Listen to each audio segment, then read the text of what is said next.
Lahore high court के एक जज की जानिब से मुबैना तौर पर बर्तन इस्तेमाल करने पर मसीही बरादरी से ताल्लुक़ रखने वाले ग्रेड 4 उनके मुलाजिम को नौकरी से बर्खास्त किए जाने का वाक़या सामने आया है, जिस पर सेनेटर दनेश कुमार ने सेनेट इजलास में शदीद एहतजाज रिकॉर्ड करवाया। सेनेटर दनेश कुमार ने वाक़ये को इम्तियाजी सलूक और मजहबी तासुब की बदतरीन मिसाल करार देते हुए कहा कि रियासती इदारों में इस तरह की सोच का मौजूद होना अफसोसनाक, इंसान को महज इसके मजहब की बुनियाद पर जिल्लत का निशाना बनाना न सिर्फ इंसानी हुकूक की खिलाफ वर्जी है बल्कि आइन पाकिस्तान की रूह के भी मुनाफी है। सेनेटर ने मजीद कहा कि आज भी मुख्तलिफ सरकारी महकमों की जानिब से सफाई के अमले की आसामियों के लिए इश्तिहारात में सिर्फ गैर मुस्लिम की शर्त रखी जाती है, जो सरासर इम्तियाजी, तौहीन आमेज और नाकाबिल कबूल है। उन्होंने हुकूमत से मुतालबा किया कि हाई कोर्ट में होने वाले वाक़ये की शफाफ तहक़ीक़ात की जाए, मुतासरा मुलाजिम को इंसाफ और बहाली फराहम की जाए, ऐसे तमाम इदारों के खिलाफ कार्रवाई की जाए जो अक़लियतों के खिलाफ इम्तियाजी पॉलिसियों पर अमल पैरा हैं। आइंदा सरकारी मुलाजमतों में मजहब की बुनियाद पर तफरीक के खात्मे के लिए वाज़ेह कानून साजी की जाए। याद रहे कि पाकिस्तान में अक़लियती बरादरियाँ तवील अरसे से सरकारी और गैर सरकारी इदारों में इम्तियाजी सलूक का शिकार हैं और इस तरह के वाक़यात मुआशरे में पाई जाने वाली मजहबी हम आहंगी को शदीद नुकसान पहुंचाते हैं। एक जज ने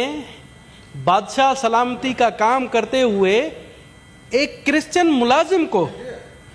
इसलिए नौकरी से निकलवा दिया कि उसने क्रिश्चियन मुलाजिम ने उनके बर्तन में खाना खाया था।